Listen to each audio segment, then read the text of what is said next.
বিধান শিশু উদ্যান মেধা অন্বেষা 2018 সাল থেকে দুস্থ মাধ্যমিক ও উচ্চ মাধ্যমিক পরীক্ষার্থীদের সাহায্যার্থে রাজ্যের 8টি জেলায় নানা অনুষ্ঠানের মাধ্যমে সাজেশন বই বিতরণ করে চলছে।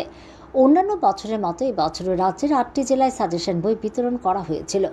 অনুষ্ঠানগুলিতে সংস্থার জেলা নেতৃত্বের সঙ্গে উপস্থিত ছিলেন বিধায়ক মনোজ কান্তি দেব, বিধায়ক জিতেন্দ্র মজুমদার, বিধায়িকা কল্যাণী সাহা রায়, পুরমাতা চপলা দেবরায়, পুরমাতা মিতালি রানী দাস সেন, সভাধিপতি দীপক দত্ত সহ সংস্থার রাজ্য কমিটির সদস্য পঙ্কজ রায়, স্বপ্না দাশগুপ্তা, পরীক্ষিত দেব, মৃণাল ঘোষ ও আব্দুল হক সহ অন্যান্যরা।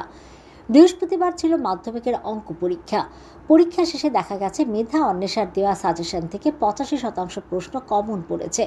প্রসঙ্গত 2025-এ মেধা অন্বেষার দেওয়া সাজেশন থেকে উচ্চ মাধ্যমিকের ইংরেজিতে কমন পড়েছিল 93%, যদিও এবার কমন পড়েছে 100%। মাধ্যমিকের ইংরেজি, বিজ্ঞান ও অঙ্ক বিষয়ে 2025-এ কমন পড়েছিল যথাক্রমে 75%, 100% ও 100%। 2026-এ মাধ্যমিকের ইংরেজি ও বিজ্ঞানে কমন পড়েছে 100% ও 100%।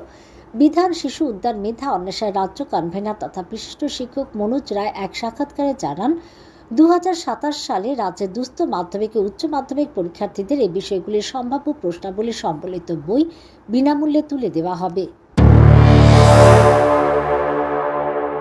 আজকে মাধ্যমিকের অঙ্ক পরীক্ষা শেষ হয়েছে একটু আগে।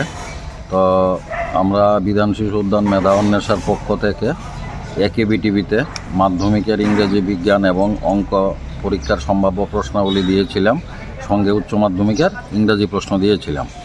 তো আজকে অঙ্ক পরীক্ষাতে বেসিক এবং স্ট্যান্ডার্ড দেখা গেছে, স্ট্যান্ডার্ডে 85% কমন পড়েছে এবং বেসিকে 90% কমন পড়েছে।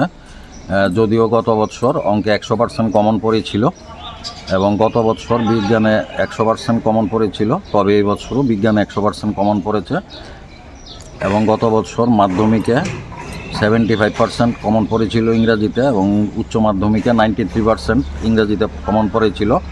তবে এই বছর ইংরাজি এবং মাধ্যমিক এবং উচ্চ মাধ্যমিকের ইংরাজিতে 100% করে কমন পড়েছে। তো যে সমস্ত পরীক্ষার্থীরা এই সাজেশন ফলো করেছে, যতটুকু খবর পাওয়া গেছে তাদের পরীক্ষা খুবই ভালো হয়েছে।